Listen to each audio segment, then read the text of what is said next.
গার্জেনরা আমাকে প্রায় কোশ্চেন করে যে কোন ক্লাস থেকে ডাক্তার, ইঞ্জিনিয়ার বা সায়েন্টিস্ট হতে গেলে প্রিপারেশন নিতে হবে। আমি সবসময় বলি যে সব থেকে বেস্ট ক্লাস হলো, যে ক্লাস থেকে প্রিপারেশন নিতে হবে সেটা হচ্ছে ক্লাস 7।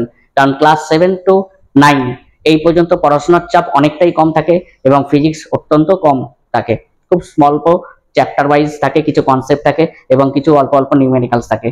তখন থেকে যদি বাচ্চাদের আমরা যদি আস্তে আস্তে একটু বিল্ড আপ করি, একটু প্লাস লেভেলের যদি আমরা প্রবলেমস করাই বা একটু প্লাস লেভেলের যদি কনসেপ্ট দিই, তাহলে কিন্তু ক্লাস 11-12 এর ফিজিক্সটা কিন্তু অনেক ইজি হয়ে যাবে।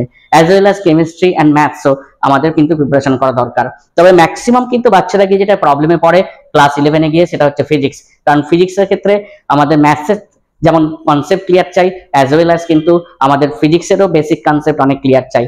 তাই আমরা ক্লাস 7 থেকে কিন্তু বা 8 থেকে হচ্ছে পাখির চোখ রাখা উচিত যে আমরা সন্তানকে বা বাচ্চা কি হতে চাইছে, সেটা ডাক্তার কি, ইঞ্জিনিয়ার কি, সায়েন্টিস্ট। তাই ক্লাস 7 বা 8 থেকে কিন্তু আস্তে আস্তে ওদের ফাউন্ডেশন কোর্সে জয়েন করা উচিত এবং ওদের ফিজিক্সটা প্লাস লেভেলের একটু পড়াশোনা করা উচিত। তাহলে কিন্তু 11-12টা অনেক ইজি হয়ে যাবে। অ্যাজ ওয়েল অ্যাজ কিন্তু খুব সহজেই ওরা কিন্তু ডাক্তার, ইঞ্জিনিয়ার বা আইআইটিয়ান বা যে কোনো রিসার্চ ওয়ার্কে জয়েন করতে পারবে আইজার বা নাইজার পরীক্ষায়।